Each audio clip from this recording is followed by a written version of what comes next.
السلام علیکم ورحمۃ اللہ وبرکاتہ۔ الحمد للہ نحمده ونستعینه ونؤمن به ونتوکل علیہ ونعوذ باللہ من شرور انفسنا وسیئات اعمالنا من يهده الله فلا مضل له ومن يضلل فلا هادي له واشهد ان لا اله الا الله وحده لا شريك له واشهد ان محمدا عبده ورسوله وصلی اللہ علی نبینا محمد الصادق الامین وعلى آلہ وصحبہ اجمعین ومن تبعهم بإحسان الى یوم الدین۔ قال اللہ عز وجل انا کفیناک المستہزئین۔ محترم حاضرین، یہ چھوٹی سی آیت 14ویں پارے کی، اس آیت کریمہ کا ترجمہ یوں ہے: اللہ رب العالمین نبی علیہ السلام کو مخاطب کرتے ہوئے کہتے ہیں، اے نبی انا کفیناک المستہزئین، آپ کا مذاق اڑانے والوں کے لیے ہم کافی ہیں۔ اللہ کے بندو، جیسا کہ ترجمے سے بالکل واضح ہے کہ گستاخ رسول جو رسول اللہ صلی اللہ علیہ وسلم کا مذاق اڑاتے ہیں، آپ کو گالیاں دیتے ہیں، آپ کو ستاتے ہیں، اللہ رب العالمین نے کہا کہ اے نبی ان کی پرواہ نہ کریں، ان کی طرف دھیان نہ دیں، آپ اپنی دعوت کو جاری رکھیں، اپنی تبلیغ کو جاری رکھیں۔ انا کفیناک المستہزئین، ہم ان کے لیے کافی ہیں۔ محترم حاضرین، جب کبھی نبی کریم صلی اللہ علیہ وسلم کی شان میں، آپ کی عزت میں گستاخی کی جاتی ہے تو یقیناً ہر مومن کا دل، ہر مسلمان کا دل جو ہے تکلیف سے، درد کے مارے بھر جاتا ہے۔ اور کئی لوگ ایسے ہوتے ہیں، خاص کر نوجوان، جو غصے سے پاگل ہو جاتے ہیں۔ یقیناً نبی کریم صلی اللہ علیہ وسلم کی محبت، آپ کی عزت دل میں ہونا ایک بہت بڑی نعمت ہے۔ جب تک ایک انسان کے دل میں نبی کریم صلی اللہ علیہ وسلم کی سچی محبت نہ ہوگی، یعنی اگر کوئی آدمی نبی کریم صلی اللہ علیہ وسلم سے زیادہ اپنی ماں سے محبت کرے، نبی کریم صلی اللہ علیہ وسلم سے زیادہ اپنے بچے سے محبت کرے، نبی کریم صلی اللہ علیہ وسلم سے زیادہ اپنی بیوی سے محبت کرے، نبی کریم صلی اللہ علیہ وسلم سے زیادہ اپنے آپ سے محبت کرے، تو یہ ادھورا ایمان ہے، ہمارا ایمان مکمل نہیں ہے۔ نبی کریم صلی اللہ علیہ وسلم سے سچی محبت اسی وقت ہو سکتی ہے جب ہم نبی کریم صلی اللہ علیہ وسلم کو اپنے آپ سے بھی زیادہ محبت کریں۔ اللہ کے بندو، جب کبھی کسی بھی ملک میں، کسی بھی جگہ پر نبی کریم صلی اللہ علیہ وسلم کی شان میں گستاخی کی جائے، کوئی نبی کو گالی دے، کوئی نبی کو برا بھلا کہے، نبی کا کارٹون بنائے یا نبی کے تعلق سے کوئی فلم بنا دے، تو ضروری ہے کہ اس گستاخ رسول کے تعلق سے قرآن کیا کہتا ہے، حدیث میں کیا ہدایات آئے ہیں، ہم مسلمانوں کو اسے سامنے رکھنا چاہیے، اس کو فالو کرنا چاہیے۔ ہر مسئلے کا حل جوش و جذبے اور غصے سے نہیں کیا جا سکتا۔ بہت مرتبہ ایسا ہوتا ہے کہ آدمی ارادہ تو نیک ہوتا ہے کہ اصلاح کریں گے، گستاخ رسول کو سزا دلوائیں گے، لیکن جوش و جذبے میں ایسے ایسے کام کر دیتے ہیں، اس گستاخ رسول کو تو سزا نہیں ملتی، الٹا ہم خود اپنے مسلمان بھائیوں کا نقصان کر دیتے ہیں۔ تو اسی لیے سب سے پہلے جب بھی کوئی ایسا حادثہ رونما ہو، عقل مندی اور حکمت دکھاتے ہوئے سارے مسلمان مل کر حکومت سے مطالبہ کریں، حکومت کے سامنے اپنے دعویٰ رکھیں، اپنی بات رکھیں، کیس درج کرائیں، اور اس کے لیے جو بھی جائز طریقے ہو سکتے ہیں، صحیح طریقے ہو سکتے ہیں، اپنائیں، مسئلہ نہیں ہے۔ لیکن ایک کیا بات ہوئی کہ ہم لوگ مطالبہ کرتے کرتے گھروں کو جلا رہے ہیں، مطالبہ کرتے کرتے بسوں کو جلایا جا رہا ہے، مطالبہ کرتے کرتے ایسے لوگوں کو مارا جا رہا ہے جن کا اس مسئلے سے کوئی تعلق ہے ہی نہیں۔ بہت بڑی غلطی ہے، نہ اللہ رب العالمین اس کی اجازت دیتے ہیں، نہ خود نبی کریم صلی اللہ علیہ وسلم اس کی اجازت دیتے ہیں، اور نہ قرآن اس کی اجازت دیتا ہے۔ لہذا مسئلے کو سمجھتے ہوئے قانون کے مطابق اس کو حل کرنے کی کوشش کی جائے، جلد بازی میں اپنا نقصان نہ کیا جائے، ایک مسئلہ ہے۔ اسی طرح گستاخ رسول کے تعلق سے ایک دوسری چیز آپ اپنے ذہن میں رکھیں، ہمارے بہت سارے مسلمان اس میں غفلت برتتے ہیں۔ ہوتا کیا ہے، کہیں پر کوئی بد نصیب، کسی بد نصیب نے نبی کریم صلی اللہ علیہ وسلم کی شان میں گستاخی کر دی، اس کا ویڈیو آپ تک پہنچ گیا، آپ نے اس ویڈیو کو دیکھا، تو آپ اگر سچے پکے مسلمان ہیں، نبی کریم صلی اللہ علیہ وسلم کی محبت آپ کے دل میں ہے، فوراً اس کو ڈیلیٹ کر دیں۔ ہوتا کیا ہے، اپنے دوستوں کو شیئر کیا جاتا ہے، گروپوں میں اس کو ڈالا جاتا ہے، فیس بک کے اندر شارٹس بنائے جاتے ہیں، یوٹیوب کے اندر شارٹس بنائے جاتے ہیں، اور جتنا اس کو پھیلایا جا سکتا ہے پھیلاتے ہیں، اور سمجھتے ہیں کہ ہم صحیح کام کر رہے ہیں۔ لیکن اللہ کے بندو، دشمن کی چال کو سمجھو، دشمن چاہتا کیا ہے، یہی چاہتا ہے، دشمن چاہتا ہے کہ اس کی گستاخی کی جو یہ ویڈیو بنی ہے ہر جگہ پھیلے، وہ مشہور ہو اور اس کی کمائی ہو، اور ساتھ ہی ساتھ مسلمانوں کو تکلیف ہو۔ اور جو آپ یہ پھیلا رہے ہیں اپنے مسلمانوں کے درمیان، کیا اس سے مسلمانوں کو تکلیف نہیں ہوگی؟ ضرور تکلیف ہوگی۔ اسی لیے فرض بنتا ہے کہ اس ویڈیو کو وہیں پر ڈیلیٹ کر دیا جائے، اور اگر کسی کو بتانا ہی مقصود ہو تو زبانی طور پر الفاظ کے ذریعے بتائیں اس کو۔ یہ چیز ہے، اگر آپ اس ویڈیو کو پھیلاتے رہیں گے، مسلمانوں کو تکلیف دیتے رہیں گے، اور دشمنوں کو اس طرح کامیاب کرتے رہیں گے، ہر آئے دن کوئی نہ کوئی شہرت کی لالچ میں کیا کرے گا، نبی کی گستاخی کرے گا، قرآن کی گستاخی کرے گا، اللہ کی گستاخی کرے گا، اور اپنا ویڈیو بنا کر وائرل کر دے گا تاکہ تمہارے ہاتھوں میں آئے اور تم اس کو مشہور کر دو۔ اسی لیے اس کی چال کو سمجھتے ہوئے صحیح قدم اٹھانے کی ضرورت ہے۔ اسی لیے جب بھی ایسے معاملات سامنے آئیں، ان دو باتوں کو آپ اپنے سامنے رکھیں۔ پہلی بات یہ کہ حکومت سے صحیح طور پر مطالبہ کیا جائے۔ اب بعض لوگ سوچتے ہیں، کہتے ہیں کہ حکومت کہاں ہمارے باتوں پہ دھیان دیتی ہے، کئی مرتبہ ہم نے کوشش کر لی لیکن کوئی نتیجہ نہیں نکلا، تو اسی لیے ہم یہ توڑ پھوڑ کر رہے ہیں، بسوں کو جلا رہے ہیں۔ تو کیا اس طرح کرنے سے حکومت آپ کی بات مانے گی؟ الٹا آپ کو دہشت گرد بتاتے ہوئے، آپ کے خلاف سازش کرتے ہوئے آپ کو جیل کے سلاخوں میں بھیج دے گی۔ آپ کو جتنا کرنا ہے آپ کریں صحیح طریقے سے، آپ کی جتنی ذمہ داری بنتی ہے وہاں تک کریں۔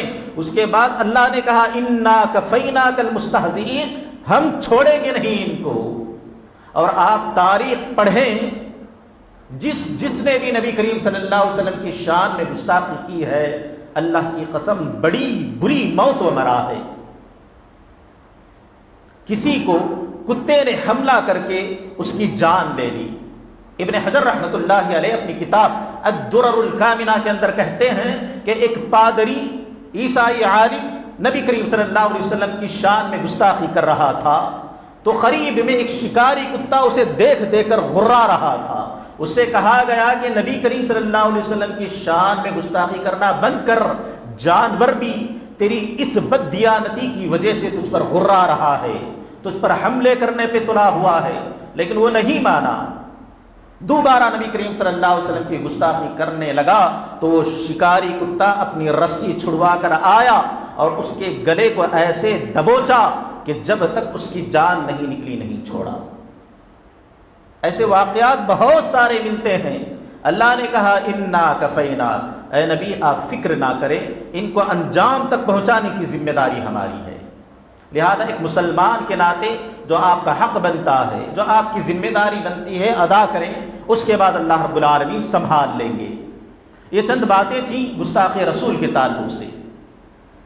آگے اللہ رب العالمین کہتے ہیں وَإِذَا بُشِّرَ أَحَدُهُم بِالْأُنثَىٰ ظل وجهه مسودا وهو كظيم يتوارى من القوم من سوء ما بشر به أيمسكه على هون أم يدسه في التراب ألا ساء ما يحكمون۔ اللہ رب العالمین فرماتے ہیں جب ان میں سے کسی کو بیٹی پیدا ہونے کی، لڑکی کے پیدا ہونے کی خوشخبری دی جاتی ہے تو ان کا چہرہ کالا پڑ جاتا ہے، وَهُوَ قَدِيم، دل ہی دل میں گھٹنے لگتا ہے۔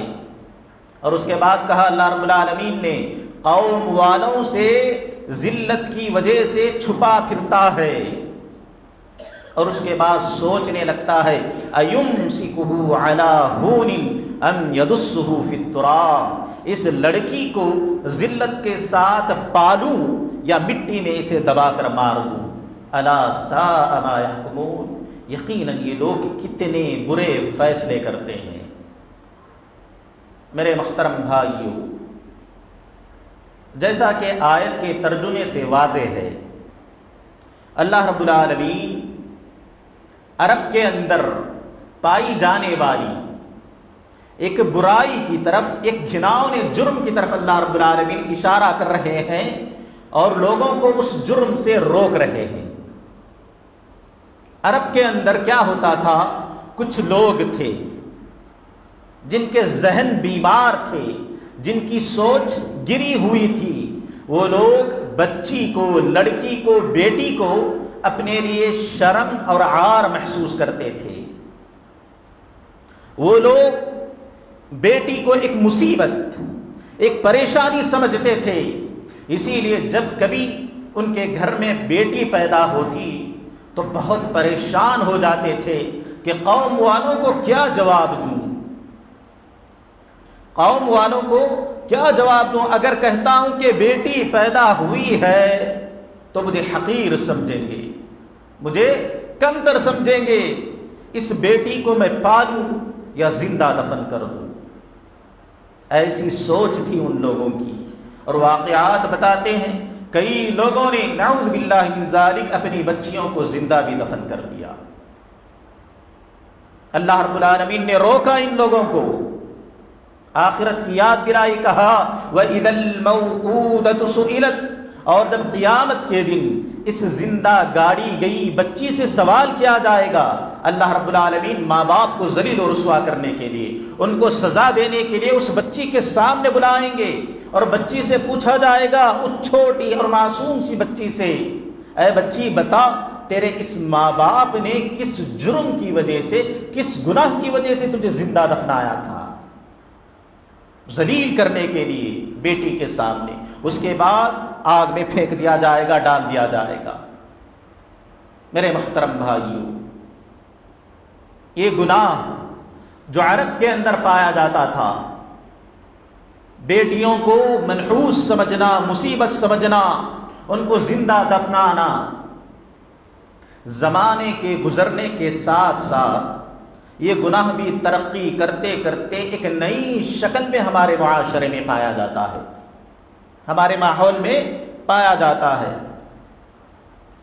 کتنے مسلمان گھرانے ایسے ہیں، کتنے ہی خاندان ایسے ہیں، اور دیکھا گیا ہے باقاعدہ کہ جب ان کے گھر میں بیٹی پیدا ہوتی ہے تو سمجھتے ہیں کہ مصیبت آئی ہے، بیٹی کو منحوس سمجھتے ہیں، بیٹی کو ملعون سمجھتے ہیں، بیٹی کو کمتر اور حقیر جانتے ہیں،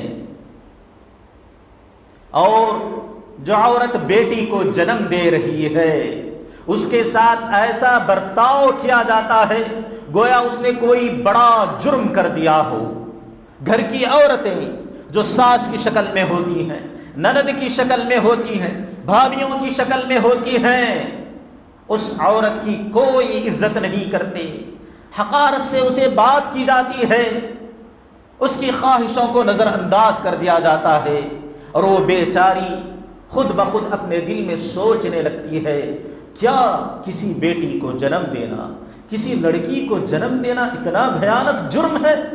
نعوذ باللہ من ذالک۔ اور وہی ان کے گھر میں کوئی لاڈلا پیدا ہو، کوئی لڑکا پیدا ہو، دیکھ لینا گھر کی کیا حالت ہوتی ہے۔ گھر کو بالکل ایک خوبصورت گھر کی طرح سجا دیا جاتا ہے، گھر میں غبارے لگائے جاتے ہیں، بلونز لگائے جاتے ہیں، کلرز پیپر چپکائے جاتے ہیں، مٹھائیاں بانٹی جاتی ہیں، اور اس ننھے سے مہمان کی لڑکے کی زبردست استقبال کیا جاتا ہے، اور اس عورت کو جس نے لڑکے کو جنم دیا ہے سر پر بٹھا لیا جاتا ہے، اس کی اتنی عزت کی جاتی ہے، اس کے خواہشوں کا اتنا خیال کیا جاتا ہے گویا اس نے کوئی بڑا ایوارڈ جیتا ہو۔ ہے نہیں ایسی ماحول؟ سارے لوگ اسی ماحول میں، بیمار ماحول میں پل رہے ہیں، اللہ حفاظت کرے۔ اور کئی رئیس خاندان، مالدار خاندان کچھ ایسے بھی ملیں گے، اللہ ہدایت دے، کیا کرتے ہیں؟ ان کے گھر میں جب کوئی عورت حاملہ ہو جاتی ہے، جب ڈاکٹر سے چیک اپ کروایا جاتا ہے تو ڈاکٹر کو رشوت دے کر، پیسے دے کر معلوم کیا جاتا ہے کہ اندر لڑکی ہے یا لڑکا ہے، پیٹ میں موجود بچہ لڑکا ہے یا لڑکی ہے۔ اگر لڑکی ہے تو نعوذ باللہ من ذالک پیٹ صاف کرایا جاتا ہے، حمل کو گرا دیا جاتا ہے، اور اگر لڑکا ہے تو اس کو خوشی خوشی قبول کر لیا جاتا ہے۔ کیا یہ بچی کو زندہ مارنا نہیں ہے؟ اس کے اندر روح پھونکی گئی ہے محض اس لیے کہ وہ لڑکی ہے، وہ بیٹی ہے، وہ بچی ہے، تم نے اس کو اپنی کوکھ میں زندہ مار دیا۔ فرعون کے بارے میں جب ہم سنتے ہیں کہ وہ بچوں کو، چھوٹے چھوٹے بچوں کو قتل کر دیا کرتا تھا، تو ہمارا دل کہتا ہے کہ کتنا بڑا ظالم تھا، بچوں کو بھی اس نے نہیں بخشا۔ یہاں تم لوگ ماؤں کی روپ میں خود اپنی بیٹی کو، خود اپنی بچی کو مار رہے ہو، کیا یہ ظلم نہیں ہے؟ میں تو کہتا ہوں فرعون کے ظلم سے بھی زیادہ بڑھ کر یہ ظلم ہے۔ وہ تو دوسروں کے بچوں کو مارتا تھا، اور تم خود اپنی کوکھ میں پلنے والی بچیوں کو مارتی ہو۔ اور خاص کر وہ عورتیں جو گھروں میں اپنی بہوؤں کو، اپنی بیٹیوں کو عار دلاتی ہیں بچی کی پیدائش پر، اللہ سے ان کو ڈرنا چاہیے، اللہ رب العالمین کا ڈر ان کے سامنے رہنا چاہیے۔ اور بڑی عجیب بات ہے اگر نوٹ کیا جائے کہ اس معاشرے میں، ہمارے ماحول میں، عورت تو خود اپنی عورت ذات کی دشمن بنی ہوئی ہے۔ کیا بتاؤں، شاید یہ چیز جانوروں میں بھی نہ پائی جاتی ہو کہ ایک عورت ایک لڑکی کو ناپسند کرتی ہے، بچی اور بیٹی کے جنم کو ناپسند کرتی ہے۔ استغفر اللہ۔ میرے محترم بھائیوں، اللہ کی بندیوں، میری اسلامی مائیں اور بہنیں، بیٹی کو ہلکے میں نہ لو، بیٹی اللہ کی رحمت ہوتی ہے۔ نبی کریم صلی اللہ علیہ وسلم نے کیا کہا بیٹی کے تعلق سے؟ اللہ اکبر۔ نبی کریم صلی اللہ علیہ وسلم کی حدیث ہے، فرمایا جس کسی کی ایک بھی بیٹی ہو اور وہ بندہ اس بیٹی کی پرورش کرے، اس کے خواہشات کو پورا کرے، اس کو پڑھائے لکھائے تربیت کرے، اور جب وہ بڑی ہو جائے تو ایک اچھا سا رشتہ دے کر اس کی شادی کر دے، تو نبی کریم صلی اللہ علیہ وسلم نے کہا کانت لہو سترا وحجابا من النار، وہ بیٹی اس کے لیے جہنم سے آڑ بن جاتی ہے، جہنم میں جانے نہیں دیتی بیٹی آپ کو، اور آپ بیٹی کے ساتھ ایسا سلوک کر رہے ہیں۔ میرے محترم بھائیوں، نبی کریم صلی اللہ علیہ وسلم نے ایک دوسری حدیث میں کہا من عال جاریتین حتی تبلغا جاء یوم القیامت انا وہو کہاتین۔ اللہ کے بندو، جس کسی کی 2 بیٹیاں ہوں اور وہ ان کی پرورش کرے، پڑھائے لکھائے، اور اس کے بعد حتی تبلغا یہاں تک کہ وہ بڑی ہو جائے اور اچھا سا رشتہ دے کر ان کی شادی کر دے، قیامت کے دن وہ اس حال میں آئے گا میدان حشر میں، اللہ اکبر، کہ میں اور وہ آدمی، بیٹیوں کی پرورش کرنے والا، بیٹیوں کو خوش رکھنے والا، بیٹیوں کی عزت کرنے والا، وہ اس حال میں آئے گا کہ میں اور وہ دونوں اس طرح ہوں گے۔ نبی کریم صلی اللہ علیہ وسلم نے اپنی دونوں انگلیوں کو اس طرح جمع کر کے دکھایا۔ نبی کریم صلی اللہ علیہ وسلم کی صحبت اس کو نصیب ہوگی، نبی کریم صلی اللہ علیہ وسلم کا ساتھ اس کو نصیب ہوگا اگر کوئی اپنی بیٹیوں کی عزت کرے اور ان کی اہمیت کو سمجھے اور ان کی فضیلت کو جانتے ہوئے ان کی پرورش کرتا ہے۔ اصل بات یہ ہے کہ غیر مسلموں کے درمیان رہتے رہتے ان کے ذہن کی گندگی ہمارے ذہنوں میں آ گئی ہے۔ اسلام بڑا صاف ہے، اسلام بڑا پیارا ہے، اسلام کی تعلیمات کو سمجھو، بیٹی کی اہمیت کو جانو۔ اللہ کے بندو، ایک چیز جو میں اور بتانا چاہوں گا، خاص کر ہماری مائیں اور بہنیں اسلام کے اس احسان پر غور کریں کہ اسلام نے ان پر کتنا بڑا احسان کیا ہے، ان کو زندگی دی ہے۔ یہ لوگ تو تمہاری زندگی کے دشمن تھے، تمہاری پیدائش سے کڑتے تھے، یہ لوگ گھٹن محسوس ہوتی تھی ان کو۔ اسلام نے تمہیں زندگی عطا کی ہے، اسلام نے ایک نئی زندگی کا راستہ تمہیں بتایا ہے، لیکن افسوس ہوتا ہے ہماری ماؤں پر، ہماری بہنوں پر، ہماری بیٹیوں پر آج دشمنان اسلام کی باتوں میں آ کر یہ لوگ اسلام کے خلاف غلط سوچ رکھنے لگی ہیں۔ آج کل آپ نے دیکھا ہوگا ٹی وی کے پروگراموں میں، نیوز کے اندر بڑے بڑے لوگ بیٹھ کر بھاشن دے رہے ہوتے ہیں، ڈیبیٹس چل رہے ہوتے ہیں، کس بات پر؟ کہ اسلام نے عورت کے ساتھ ناانصافی کی، اسلام نے عورتوں کے حقوق کا خیال نہیں کیا، اسلام نے عورت کی عزت نہیں کی، اسلام نے عورت کو آزادی نہیں دی۔ ہر دن کسی نہ کسی چینل میں عورت کو ورغلایا جا رہا ہوتا ہے، ایک مسلمان عورت کو اسلام کے خلاف اکسایا جا رہا ہوتا ہے، اخبار میں لٹریچرز لکھے جاتے ہیں، واٹس ایپ کے اندر میسیجز بنائے جاتے ہیں، پھیلایا جا رہا ہے۔ اس گند کو ہمارے مسلمان عورتوں نے پھیلایا جا رہا ہے، اور ہماری بھولی بھاری مسلمان بھائی بہنیں اور بیٹیاں دشمن کی اس پیاری پیاری چکنی چپڑی باتوں میں آ کر اسلام کے تعلق سے برا سوچنے لگتی ہے۔ اور یہ لوگ جو سوٹ بوٹ پہن کر زبردست طریقے سے ایجوکیشنل انداز میں جو ڈیبیٹ کر رہے ہوتے ہیں عورتوں کے حقوق و مسائل پر، ذرا ان کا بیک گراؤنڈ تو چیک کر لیں آپ۔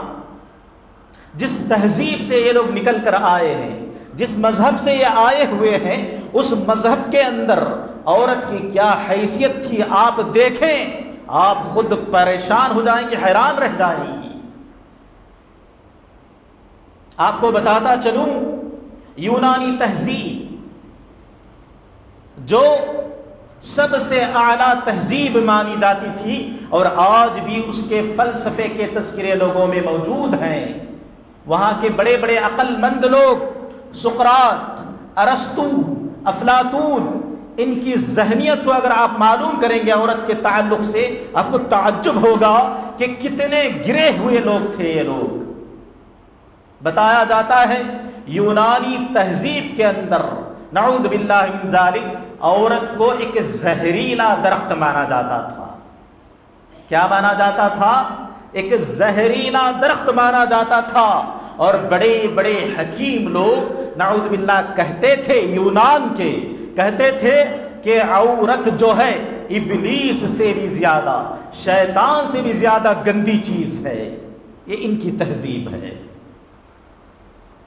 اسی طرح دوسرے نمبر پر جو تہذیب تھی، جو اپنے آپ کو بڑی ترقی پسند، اپنے آپ کو ماڈرن بتلاتی تھی، رومن ایمپائر، رومی تہذیب. اس تہذیب کو آپ پڑھیں، اس کے اندر عورت کی جو حیثیت تھی آپ اس کو دیکھیں. یہ لوگ کیا کہتے تھے؟ کہتے تھے اس دھرتی پر اللہ رب العالمین کا اگر کوئی بڑا عذاب ہے تو وہ عورت ہے. عورت کو ایک عذاب تصور کرتے تھے رومی لوگ رومن ایمپائر کے اندر. اسی طرح پرشین کلچر، فارسی تہذیب، ان کی تہذیب آپ پڑھیں.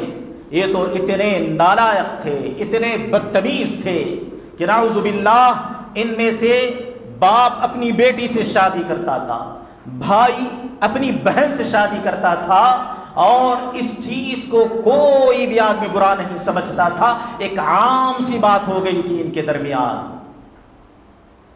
اور یہ لوگ کہتے تھے کہ عورت کھلونا ہے شوہر کے لیے، اور شوہر کو پورا حق حاصل ہے کہ اس عورت کو جب تک چاہے زندہ رکھے اور جب چاہے موت کے گھاٹ اتار دے. پرشین تہذیب ہے یہ. اسی طرح ہماری ہندوستانی تہذیب بہت سارے بچوں نے پڑھا ہوگا. بتایا جاتا ہے کہ یہ لوگ نعوذ باللہ عورت کو اتنی حقیر چیز سمجھتے تھے اور اتنی گندی مخلوق تصور کرتے تھے. کہتے تھے اگر عورت کسی دیوی یا دیوتا کو چھو لے، کسی پاک مورتی کو ہاتھ لگا لے تو وہ گندی ہو جاتی ہے، اپوتر ہو جاتی ہے. ضروری ہے کہ اس مورتی کو نکال کر پھینک دیا جائے. اسی طرح ان لوگوں نے اپنی عورتوں پر، اپنی بیٹیوں پر یہ پابندی لگا رکھی تھی کہ کوئی بھی ان میں سے مذہب کی کتابوں کو نہیں چھوئے گا، ہاتھ نہیں لگائے گا. اور بعض جگہ تو اگر کوئی عورت مذہبی کتابوں کو ہاتھ لگاتی یا اس کو سن لیتی یا اس کو پڑھ لیتی تو اس پر اتنا ظلم کیا جاتا کہ بیچاری مرنا پسند کرتی، اس ظلم کو سہنے کی اس کے اندر طاقت نہ ہوتی. اور آپ نے یہ ستی، اس کا رواج کے متعلق آپ نے سنا ہوگا. کیا تھا یہ؟ جب کسی کے شوہر کا انتقال ہو جاتا تو یہ لوگ، کچھ قبائل، کچھ جماعتیں ایسی تھیں جو شوہر کے ساتھ ساتھ بیویوں کو زندہ جلا دیتے تھے. کہتے تھے شوہر کے مرنے کے بعد تمہاری کوئی حیثیت نہیں ہے، تمہاری کوئی اوقات نہیں ہے. اور عیسائی مذہب جو اپنے آپ کو بڑا پاک باز مذہب بتاتا ہے، اس کے اندر عورت کی حیثیت کیا تھی، عورت کی اوقات کیا تھی؟ یہ لوگ کہتے تھے ہر فساد کی جڑ، ہر برائی کی جڑ عورت ہے، لہذا عورت کو سر پر نہ بٹھایا جائے. اور کہتے ہیں 6 صدی عیسوی میں فرانس کے اندر ایک کانفرنس ہوا.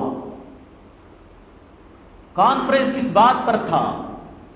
اس بات پر تھا کہ عورت کے اندر روح موجود ہے یا نہیں، یعنی عورت قابل احترام ہے بھی یا نہیں. اور اسی کانفرنس کے اندر ایک پادری، ایک عیسائی عالم نے یہاں تک سوال کر دیا کہ نعوذ باللہ عورت کو انسانوں میں شامل کیا جائے گا کہ نہیں.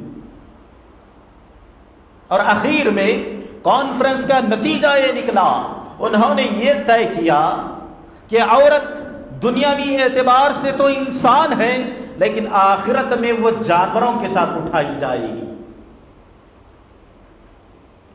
اللہ کی بندیوں، ذرا دیکھو ان کی تہذیبوں کو، ذرا دیکھو ان کے مذہبوں کو، اور اس کے اندر عورت کی جو وقعت تھی، جو عزت تھی، اس پر غور کرو اور اسلام کے احسانات کو، اس کے انعامات کو اپنے سامنے رکھو۔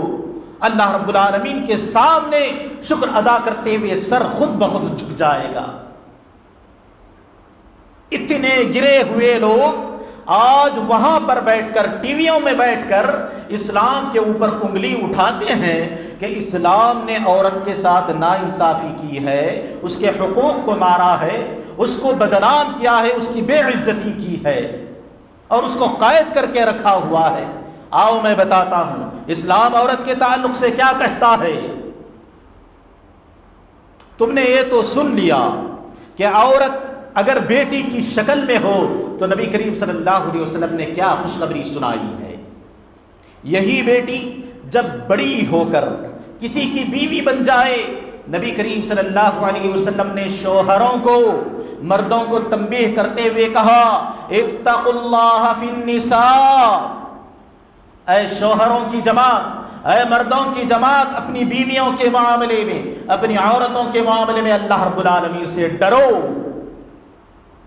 ان کو مارنے سے پہلے، ان پر ظلم کرنے سے پہلے یہ بات یاد رکھو کہ کوئی بڑی ذات بھی ہے جو تمہیں پوچھے گی، تم سے سوال کرے گی اس ظلم کے تعلق سے۔ اور یہی عورت جب آگے بڑھ کر ماں بن جاتی ہے، سب جانتے ہیں کہ اسلام نے ماں کو کیا مقام عطا کیا۔ نبی کریم صلی اللہ علیہ وسلم نے کہا ان الجنت تحت اقدام الامہات، بے شک جنت ماؤں کے قدموں کے نیچے ہے۔ فیا سبحان اللہ، اگر واقعی ان کی تہذیبیں پاک باز ہیں، عورت کا بھلا چاہتی ہیں، تو ثابت کرو اپنی کتابوں سے ایسی تعلیمات کو، عورت کی اتنی عزت کو اپنی کتابوں سے ثابت کر کے تو دکھائیں۔ ان الجنت تحت اقدام الامہات، جس جنت کے لیے ہر مومن کوشش کر رہا ہے، اللہ نے اٹھا کر ماؤں کے قدموں میں ڈال دیا کہ جنت کو اگر پانا ہے تو ماؤں کی خدمت کرو، جنت مل جائے گی۔ اللہ اکبر کبیرہ۔ لیکن افسوس ہے ہم لوگوں نے اللہ کی بات نہیں مانی، رسول کی بات نہیں مانی۔ یہ گوروں کی بات، یہ مغربی کلچر والوں کی بات، یہ ویسٹرن کنٹریز والوں کی بات، ان کی بات ہمیں اچھی لگتی ہے۔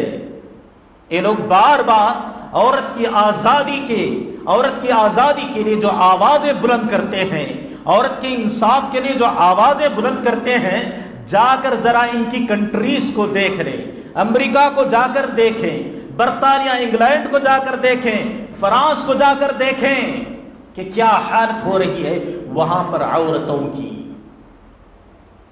امریکہ کی پولیس کے ایک رپورٹ کے مطابق بتایا جاتا ہے کہ ہر سال وہاں پر امریکہ کے اندر جو اپنے آپ کو بڑا سمجھتا ہے، اپنی تہذیب کو بڑا بتاتا ہے، عورتوں کے حقوق کے لیے لوگوں کو دکھانے کے لیے آوازیں اٹھاتے رہتا ہے، اس کی حقیقت یہ ہے کہ یہاں پر ہر سال 80% عورتوں کو ظلم اور تشدد کا نشانہ بنایا جاتا ہے۔ وہاں کے مرد، وہاں کے شوہر اپنی بیویوں کو مارتے ہیں، پیٹتے ہیں، ان کی ہڈیاں پھسلیاں تک توڑی جاتی ہیں۔ وہاں کے ایک مشہور ڈاکٹر ہیں جن کا نام ڈاکٹر جان بیری ہے، یہ کہتے ہیں کہ ہر سال 17 سے 20% عورتیں ایسی آتی ہیں جن کو اس قدر مارا گیا ہوتا ہے کہ ان کو آئیسیوں میں رکھنا پڑتا ہے، اور کئی عورتیں ظلم کو نہ سہتے ہوئے اپنی جانوں کو گنوا دیتی ہے۔ کس کی حالت ہے؟ امریکہ کی، جو ہمیں ادب سکھا رہا ہے، اسلام کو ادب سکھا رہا ہے۔ اسی طرح انگلینڈ کی بھی لگ بھگ یہی حالت ہے، اور فرانس یہ بڑا آگے آگے رہتا ہے اس معاملے میں، اسلام کے خلاف سازش کرنے میں۔ یہاں پر ایک تنظیم چلتی ہے عورتوں کے حقوق کے لیے جو کام کرتی ہے، اس کی رپورٹ کے مطابق ہر سال 2 لاکھ عورتوں کو، کتنی؟ 2 لاکھ بہن بیٹیوں کو ظلم و تشدد کا نشانہ بنا کر قبرستان کے حوالے کر دیا جاتا ہے، اور وہاں کی ایک جنرل سیکریٹری جن کا نام میشل اینڈرے ہے، یہ کہتی ہیں، مجھے افسوس ہو رہا ہے یہ کہتے ہوئے کہ فرانس کے اندر جانوروں کی تو عزت ہے لیکن عورتوں کی کوئی عزت نہیں۔ سڑک پر کوئی آدمی کسی کتے کو زخمی کر دے، کتے کو مار دے، تو فوراً ایک دوسرا آدمی جا کر رپورٹ لکھوائے گا کہ فلاں سڑک پر فلاں آدمی نے کتے پر ظلم کر دیا۔ لیکن وہی روزانہ کئی جگہوں پر شوہر یا مرد اپنی عورتوں کو سڑکوں پر مارتے ہیں، پیٹتے ہیں، لاتے دھرتے ہیں، اپنے گھروں سے نکال دیا جاتا ہے، لیکن حکومت ذرہ برابر بھی ایکشن نہیں لیتی۔ یہ ان کی حالت ہے جو اسلام کو ادب سکھانا چاہتے ہیں، یہ ان لوگوں کی حالت ہے جو ہماری مسلمان ماں اور بہنوں کو اسلام کے خلاف اکسانا چاہتے ہیں۔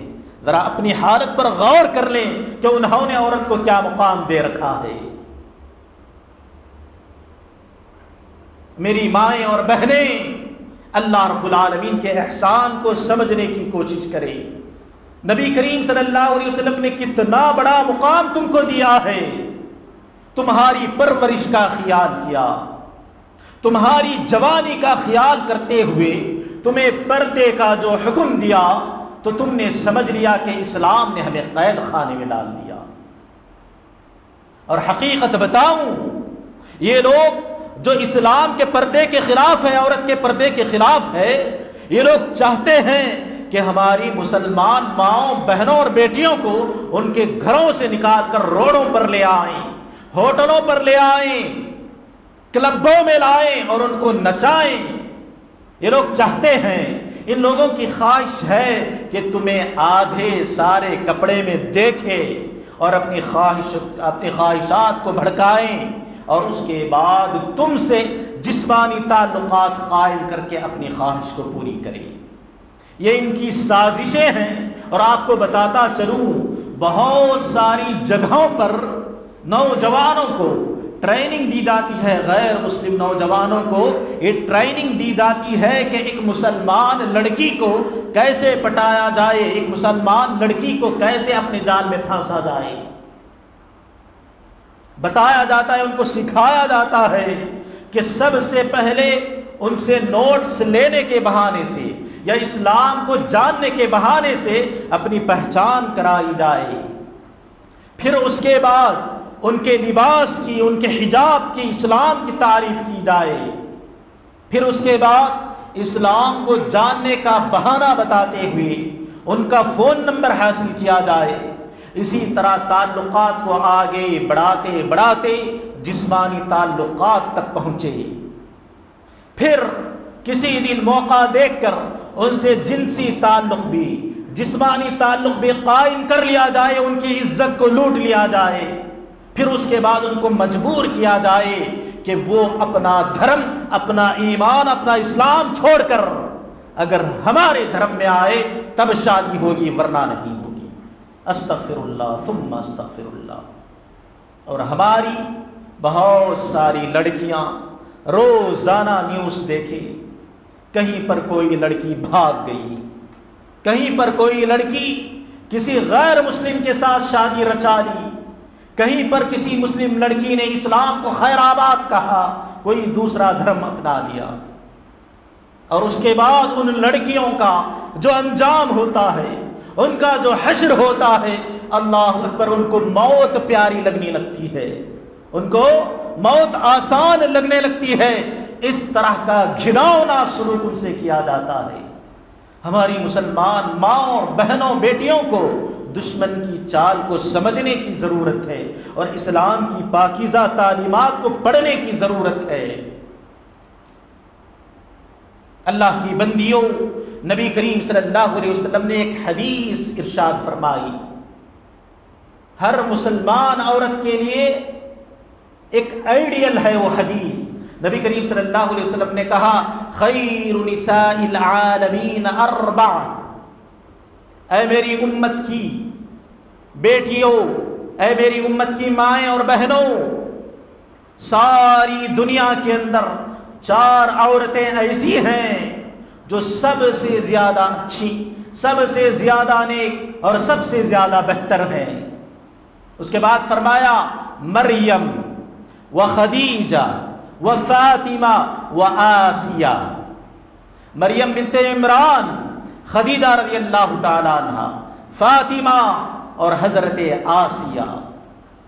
حقیقت میں نبی کریم صلی اللہ علیہ وسلم نے ان 4 عورتوں کو لے کر عورتوں کو نشاندہی کی ہے کہ ان کے کردار کو اپنایا جائے۔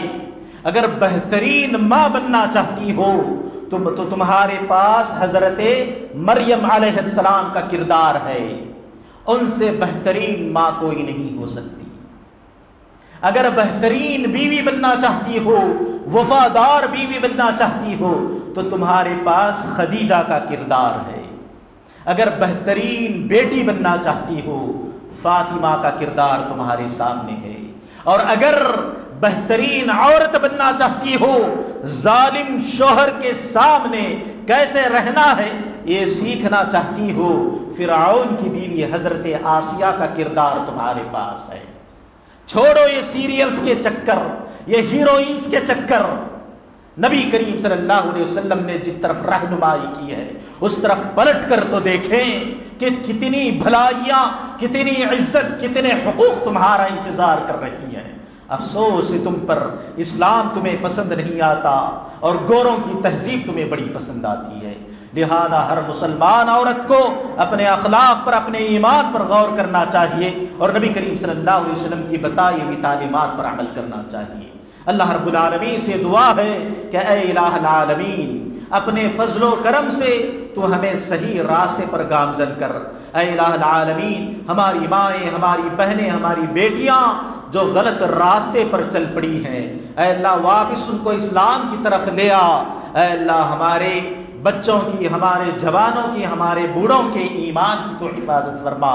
اے الہ العالمین، جب تک رکھ، اسلام کی حالت میں زندہ رکھ، اور جب موت آئے تو اسلام کی حالت میں موت آئے۔ آمین ثم آمین یا رب العالمین۔ السلام علیکم ورحمۃ اللہ۔